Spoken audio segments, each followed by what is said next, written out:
Hello guys, welcome to my channel. Hope you are doing great.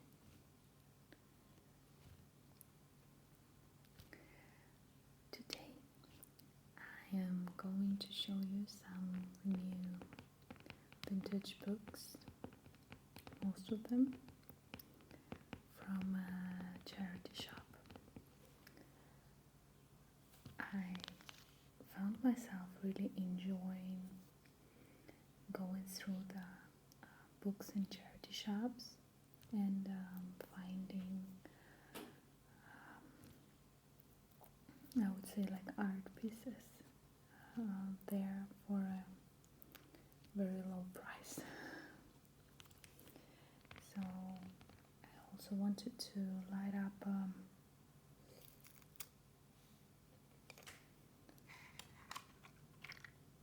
how they call it, sticks, incense sticks.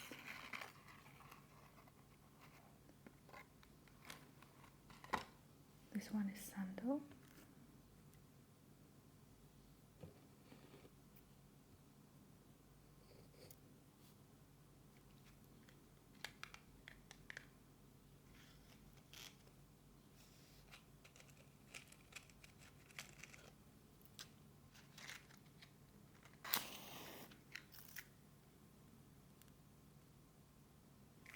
I'm not sure if I will be able to do it like this.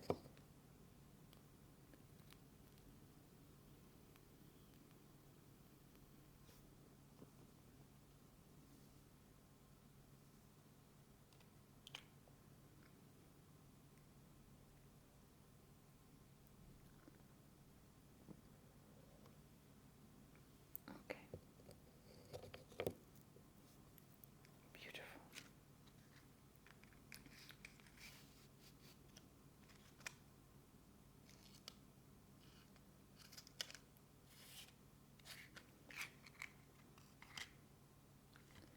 I really like having a little bit of scent around, like Palo Santo sticks or this kind of sticks, or candles, as you might noticed already. So I have 4 new books. My personal favorite, and actually like when I started to sing it, I realized that I really liked 2 of them very much. And they are very but they're really different. I got 2 of them mostly for my husband, but for myself as well. About cooking. Let's start with them. So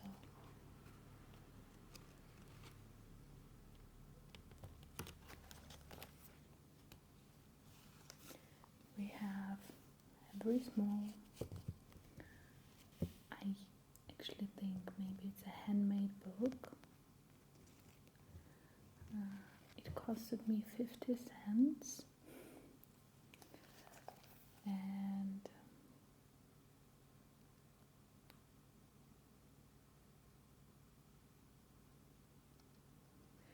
it says a book of Cyprus customs and cuisine by Amaranth Sitas.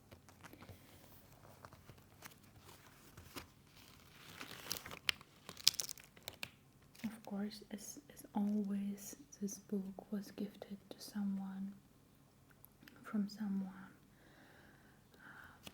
in 2004.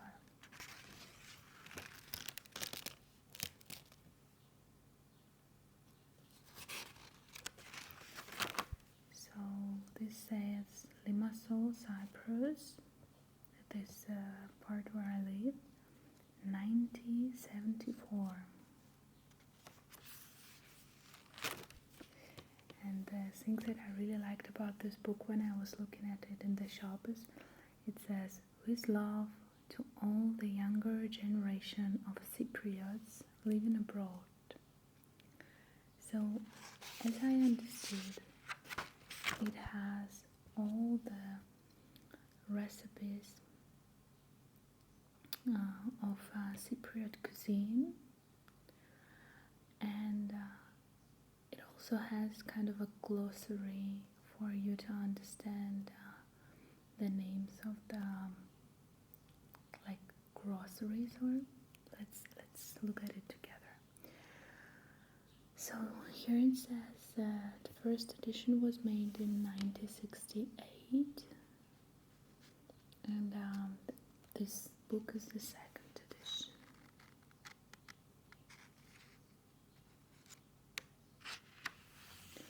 Yeah, so it's local dishes and drinks.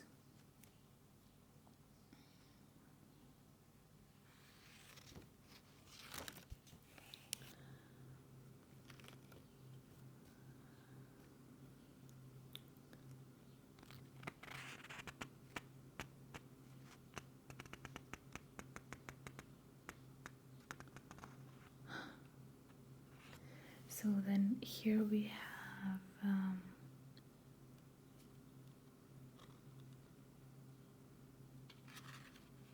like an index.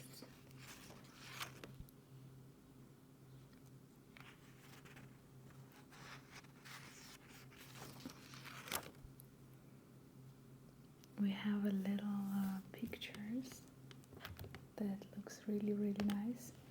I think those are handmade pictures.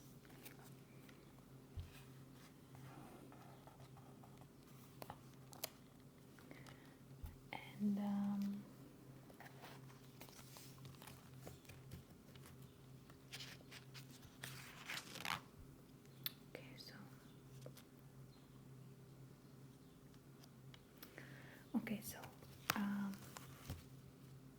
yeah, so the name of the book, I didn't get it at the first, is Copiast. And what they say here in the introduction is that the word copiast is probably as old as the Greek language itself. In the dictionary, you will find the verb kopiazo, meaning to take the trouble, to strain oneself, but kopiast, which is the second person plural of this verb,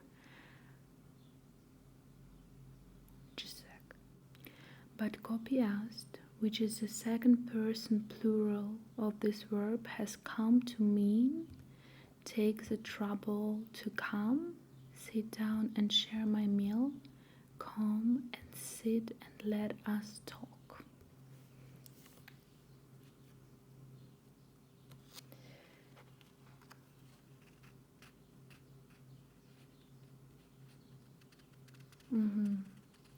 So this is something that people use to invite you to sit together, have like a coffee or something to eat.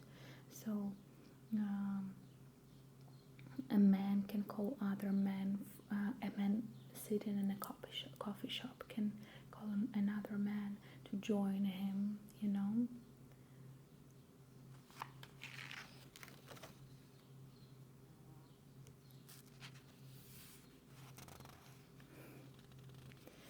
So basically, I feel like it's also maybe something for for people who left the country and don't live here. So when they come back, they can kind of feel themselves a little bit as locals, to understand, to use some phrasings.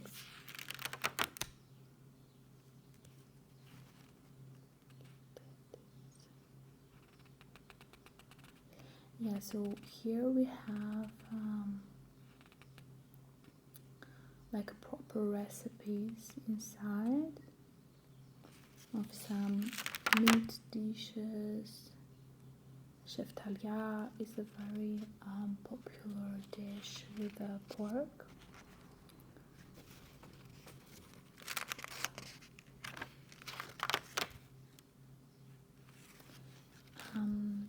I'm very interested in this because yeah, because that's what locals are eating, and I'm really interested in the local cuisine, and also I think that people locally, usually their recipes are like a reflection of the products that are growing here naturally, like producers, you know. So I'm really curious, and I would love to try, and I'm already trying some of those. And yeah, here's we have a huge story on the Christmas. Yeah, what's happening on Christmas. So it's also a little bit has a little of church vibes here. They explain about fasting days, about Easter, traditional cake for the new year. Amazing. Hopefully I can try it next year.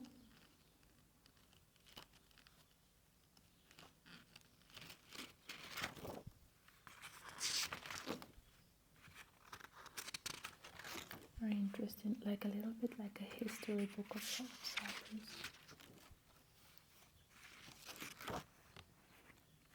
Tapsaria. I know some words.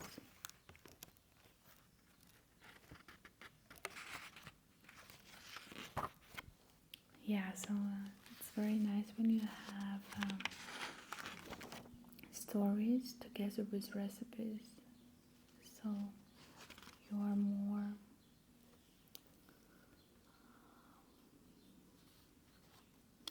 it's amazing. Black olives in vinegar and oil. And I have recently moved to a bigger house, and we have about 6 olive trees, and I have no idea what to do with them, so they have recipes of some of that in here.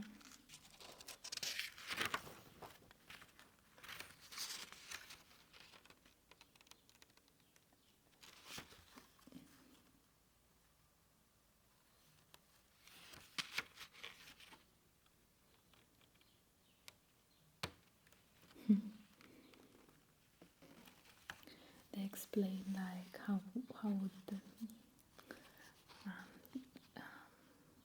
so they make an example of how you could interact with people in a market.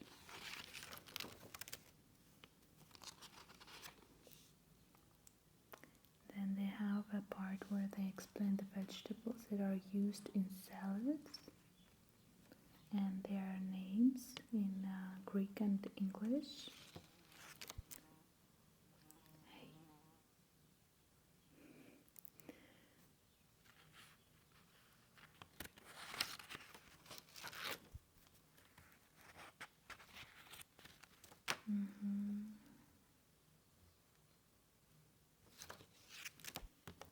Very, very interesting. I like this kind of books. You know, they also explain like just explaining things about the certain vegetables. Like don't just boil it. Like for example, they say for an eggplant, don't just boil it. Okay, let me find it. I just serve. This is the most versatile vegetable and can be cooked in many ways, as you will see. It is very nourishing as it contains a lot of iron. It is available approximately between June and November. These are not at all nice when plainly boiled and are never cooked in this way, but they are delicious just sliced and salted and then fried, or sliced and dipped in beaten egg and breadcrumbs and then fried. All the other recipes you will find in the kitchen chapter.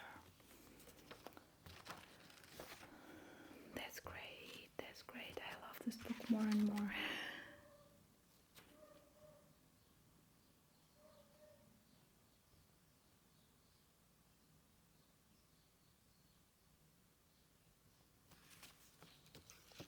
Beetroot. Beetroot is my favorite vegetable.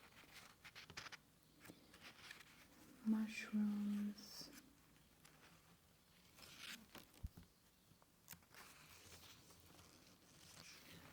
Grapes.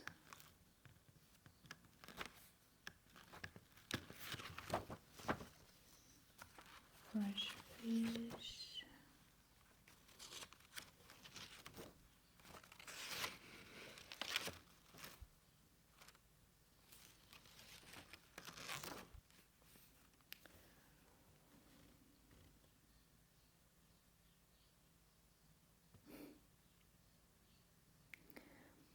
Okay. So we have a drink part.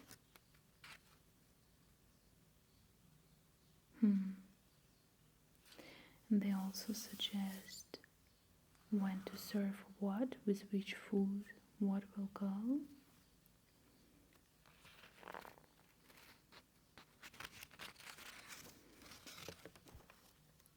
Soups. Egg and lemon soup, fish soup with egg and lemon. Small meatballs in egg and lemon broth. A wheat and sour milk soup, vegetable soup, lentil, yellow pea soup, lamb's brain and tongue or head soup, crazy.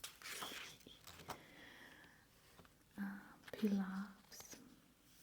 Oh wow.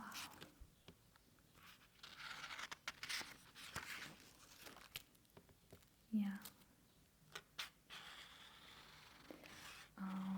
They have a recipe of a very interesting cookies that they have here for Christmas.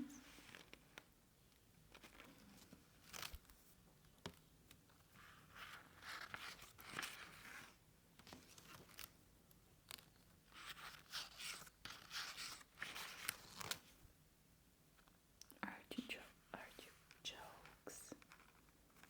It's very hard to cook those ones, right?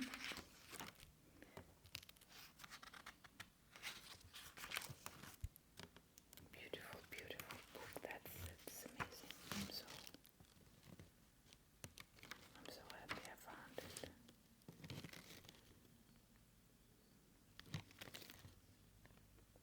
Practice makes perfect.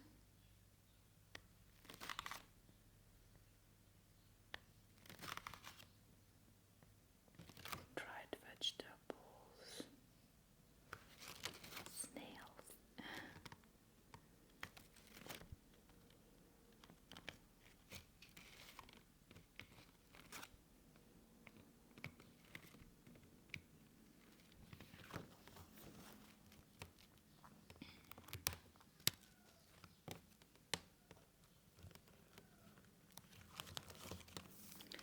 So, this is a little Cypriot book.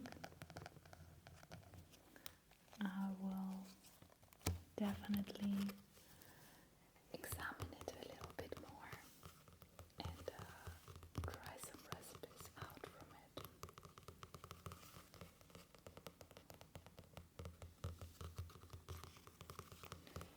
The next book. Let's just proceed with food. Yeah. The next book I took for my husband, and this is Chinese Cookery Classic. The most successful book on Chinese cookery. Contains over 140 recipes from all the culinary traditions of China.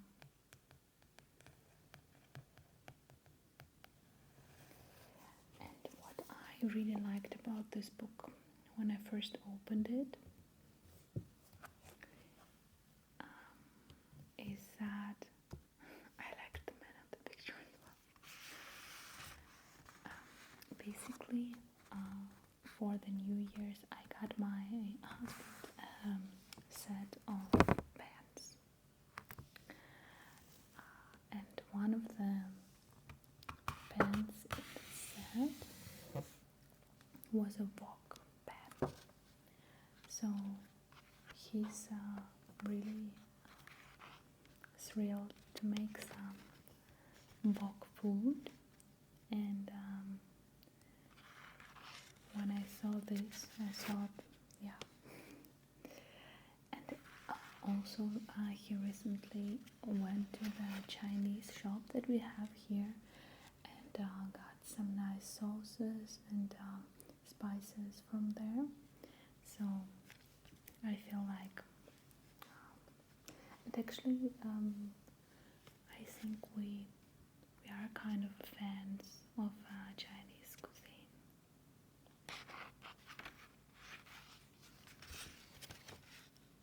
So let's see. They have lots of information here in the introduction part.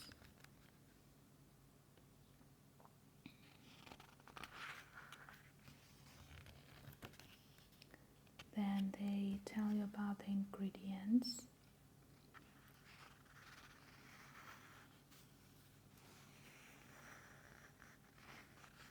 And how they are prepared. Of course, there's a chili powder, 5-spice powder,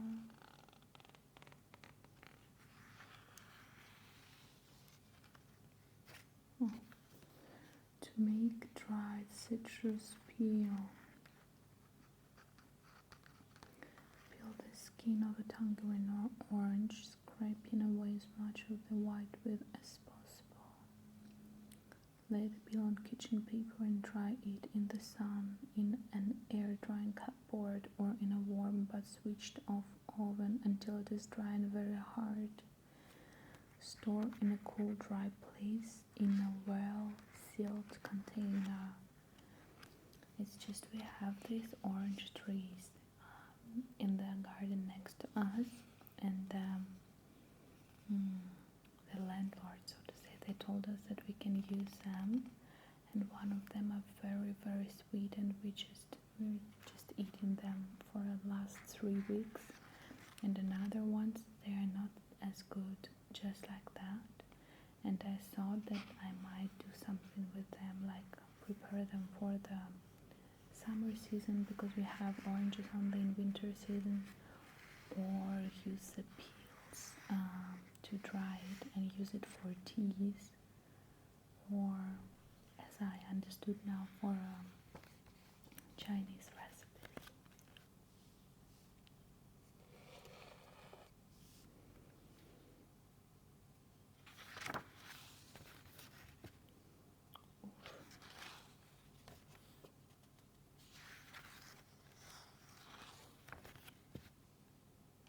This is a great book as well.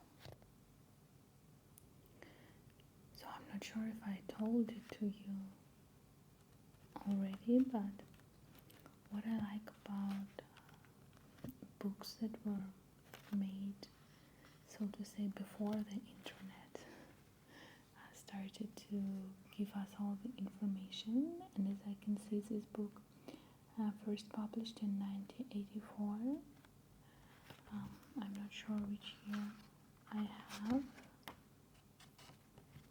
doesn't matter, but the thing is they explain everything from the scratch, like for a child, like every little detail, what is this, what is that, how to combine it together, and not just like just plain recipes.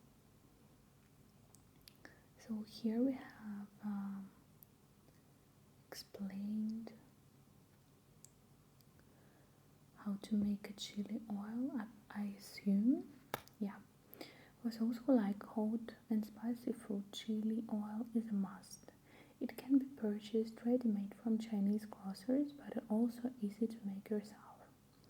Chili oil can be added as a final spicy touch to dishes during cooking, or it can be used as a dipping sauce either on its own or combined with vinegar and soy sauce, as for the potsticker dumplings.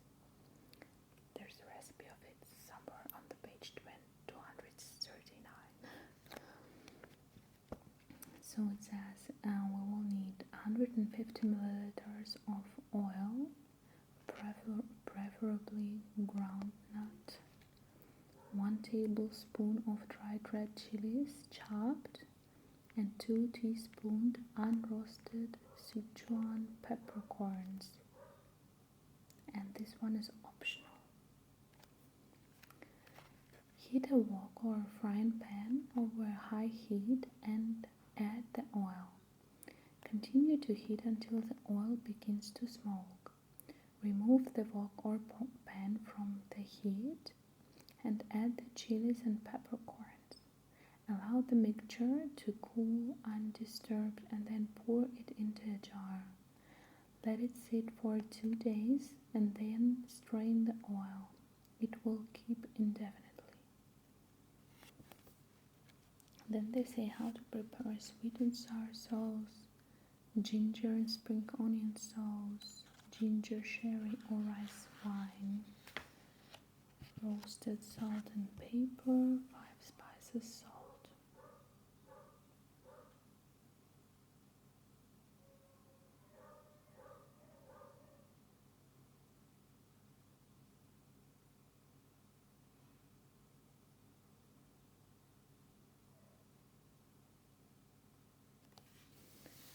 Equipment.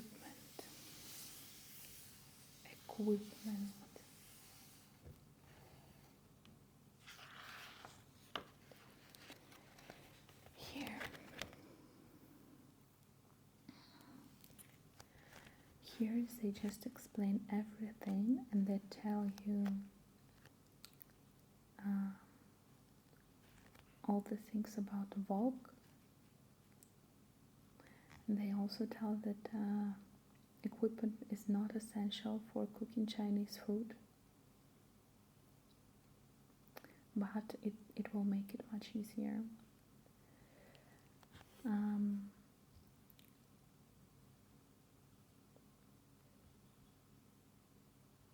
Yeah, so they explain to you how to choose a wok, season a wok, clean a wok, accessories that you need for it.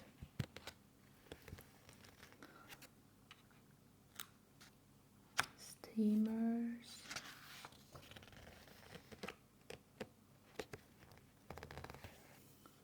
and some sand or clay pots. Interesting. Then we go to techniques, and they even tell you about the cutting technique and like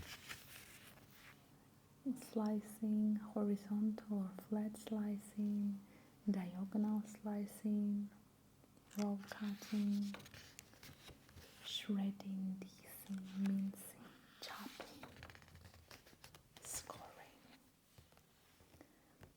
Other preparation techniques like marinating, thickening, velveting.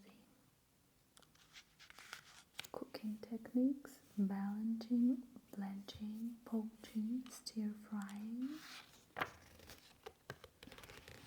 deep frying, roasting.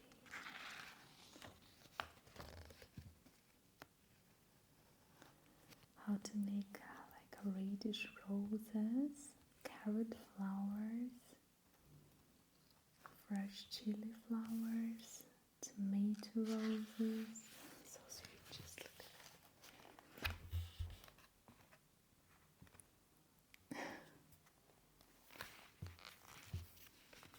Very nice. And finally we get to menus and how to eat Chinese food. How to use chopsticks, how to set a table, what to drink, suggested menus, everyday family meals, like what would they suggest? Summer dinner parties, winter dinner parties. Wow.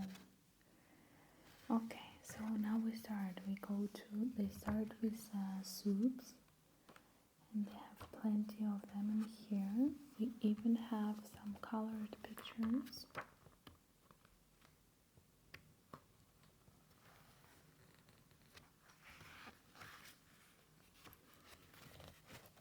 Beautiful.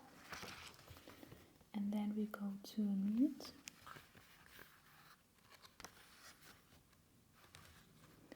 Beef and oyster sauce, vegetables,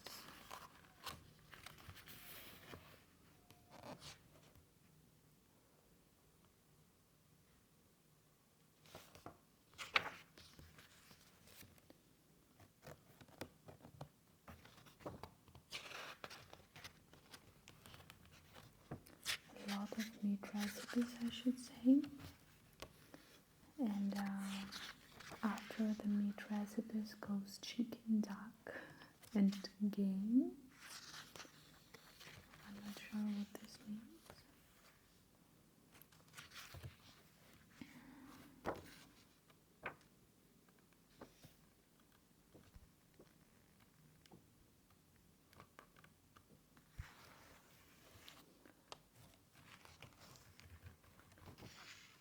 Okay, so the next part goes fish and shellfish, of course.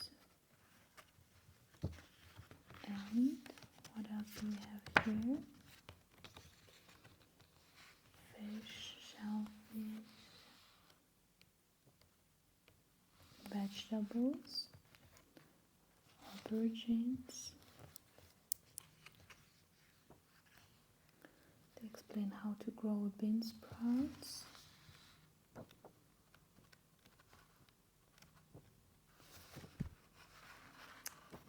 I should cook something from here. Okay, we go vegetables, then we go rice. Of course, rice, noodles, and dogs.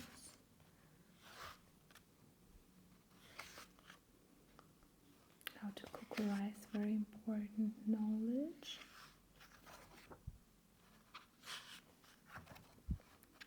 Yeah. And snacks and sweets. Spring rolls.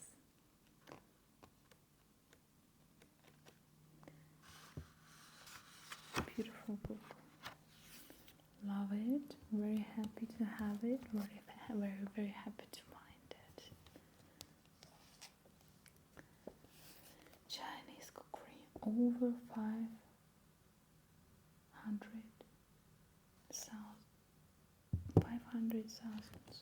sold at that time. Beautiful book. Amazing. Love it. Okay.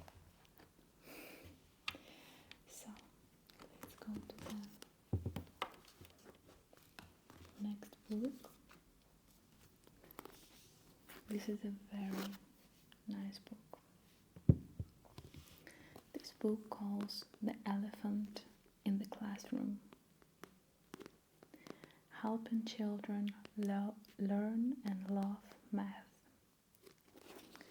I myself really like math, especially algebra. And I have studied in a mathematical class in school almost all the time. So I thought that's something that I want to see and read.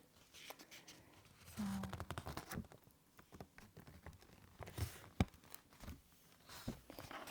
I already already opened it and started to read some of this, and I'm really thrilled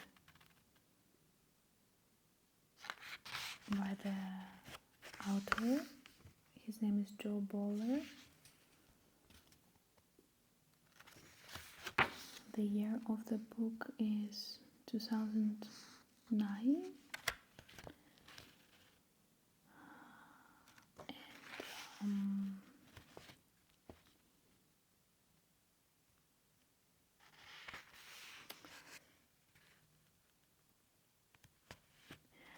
And to my understanding, the guy, he's trying to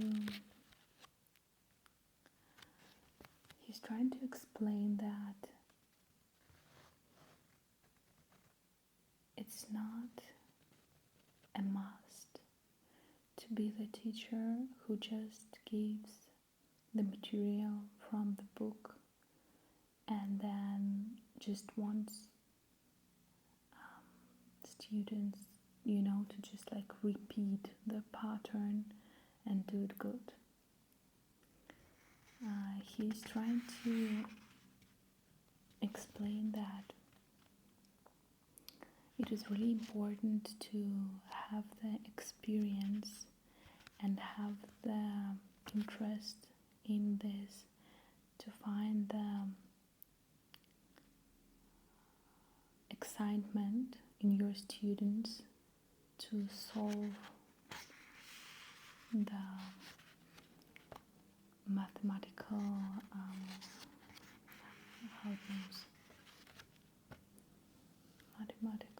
okay, let's see. I will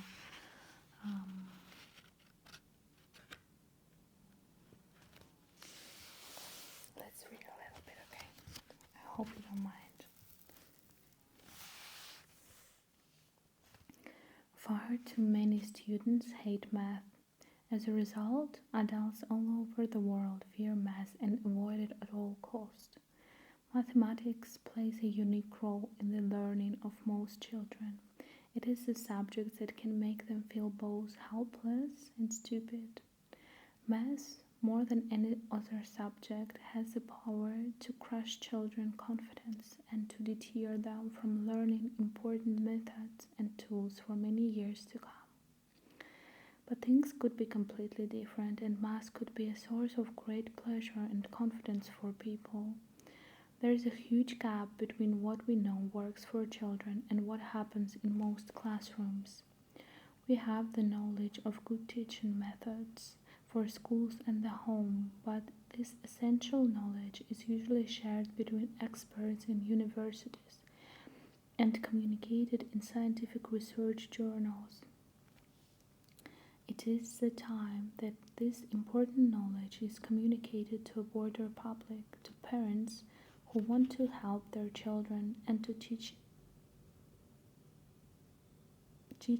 and to parents who want to help their children, and to teachers and other educators.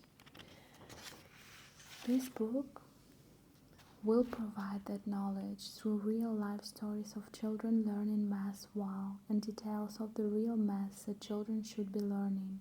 If you have the knowledge of good teaching methods and important math learning principles, you can be very powerful in helping children or yourself to have a much brighter mathematical future.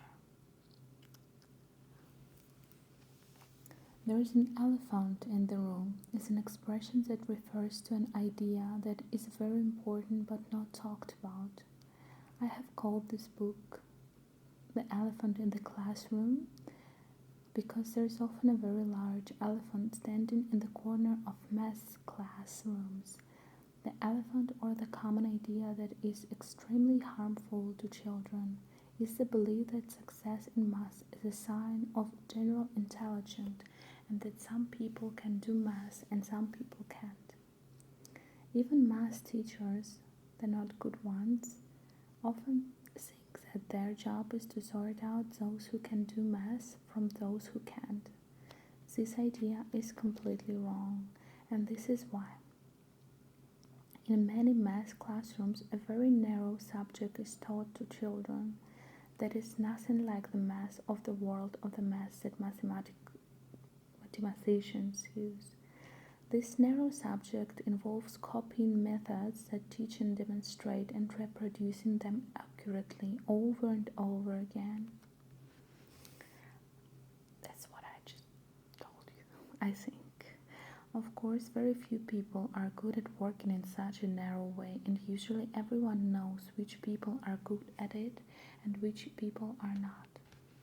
But this narrow subject is not mathematics. It is a strange mutated version of the subject that is taught in schools, when the real mathematics is taught instead, the whole subject that involves problem solving, creating ideas and representations, exploring puzzles, discussing methods and many different ways of working, then many people are successful.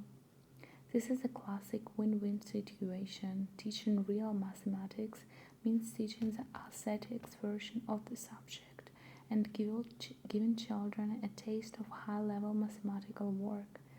It also means that many more children will be successful in school and life. Although this seems to make perfect sense. Why wouldn't anyone want to read schools of fake math and bring in the real math that children enjoy? Changing math teaching in schools has proven to be very difficult, and many children are still subjected to an outdated and narrow form of teaching.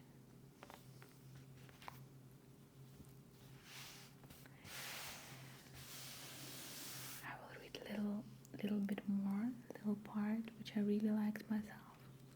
A few years ago, I watched a math lesson, as they call it in the US, that I shall never forget. Several people had recommended that I visit the class to see an amazing and unusual teacher, and as I climbed the steps of the portable classroom, I was curious about what I would find inside. I knocked on the door, nobody answered, so I pushed the door open and stepped inside. Emily's class was not as quiet as most math classes I have visited in America or England. A group of tall adolescent boys stood at the front, smiling and laughing as they worked on a math problem. One of the boys spoke excitedly as he jumped around explaining his ideas. Sunlight streamed through the windows, giving the front of the room a stage-like quality. I moved quietly among the rows of students to take a seat at the side of the room. Emily Moscombe, the teacher, nodded briefly in my direction in recognition of my arrival. All eyes were on the front, and I realized that the student had not heard the door because they were deeply engaged in a problem Emily had sketched on the board. They were working out the time it would take a skateboarder to crash into a puddle wall after holding onto a spinning merry-go-round and letting go at a certain point. The problem was complicated, involving high-level mathematics. Nobody had the solution, but various students were offering ideas. After the boys sat down, 3 girls went to the board and added to the boys' work, taking their ideas further. Ryan, a tall boy, was sitting at the back, and he asked them, "What was your goal for the end product?" The 3 girls explained that they were first finding the rate that the skateboarder was traveling. After that, they would try to find the distance from the merry-go-round to the wall. From there, things moved quickly and animatedly in the class. Different students went to the board, sometimes in pairs or groups, sometimes alone, to share their ideas. I assume that this book has also more examples of the different classrooms and the way mathematics can be taught. Let me look at it by myself a little bit further, and maybe I come back to you. But generally, like just reading these 2 pages, I love it. I think that's a beautiful idea to like announce it and to let people know of these kind of the problems. Okay, guys, we have the last little book, the one that I took for myself.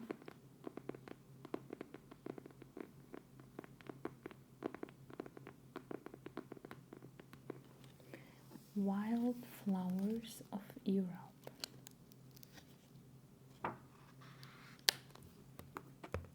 Unfortunately, I didn't find Cyprus in the list,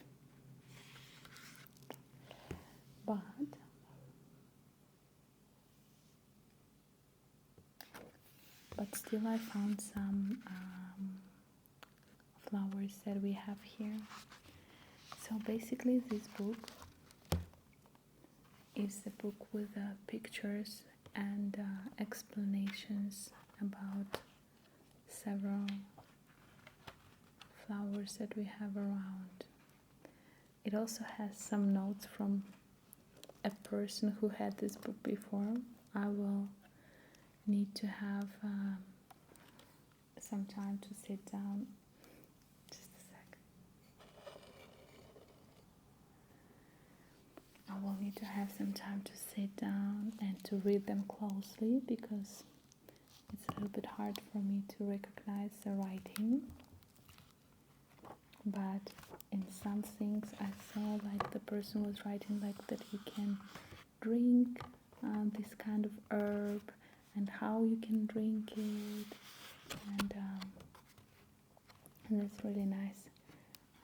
The year they collected the information about this book is 1969. So they also have a glossary here. They have an explanation of how the flower parts are called. So when you read, you can take a look at this page and see if you don't remember the name.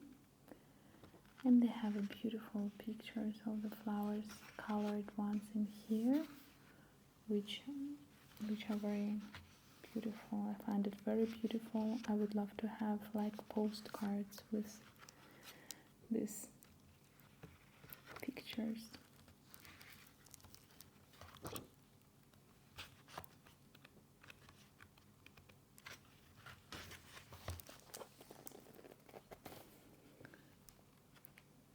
So each 2 pages has a picture and an explanation of the flower.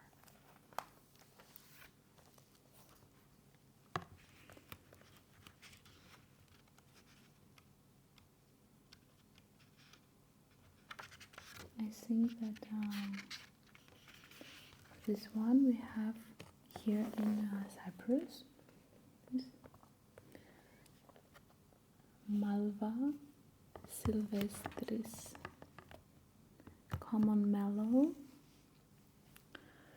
This woodland plant flowers from May to August.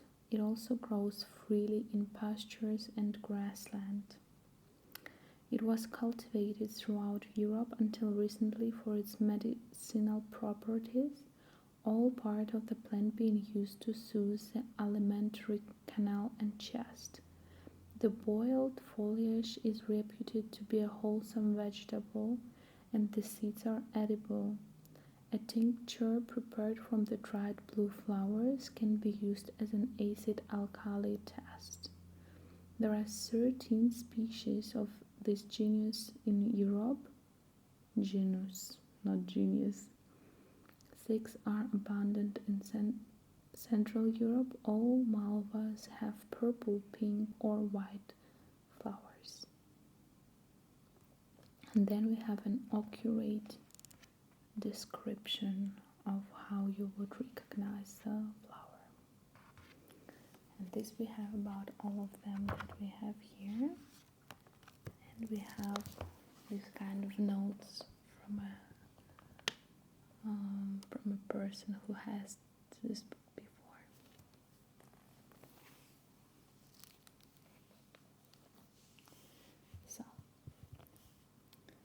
those are my 4 books that I found.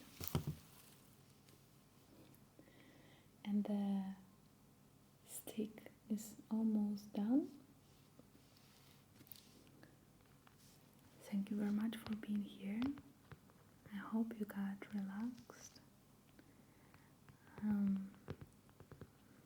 Let me know which books you like the most.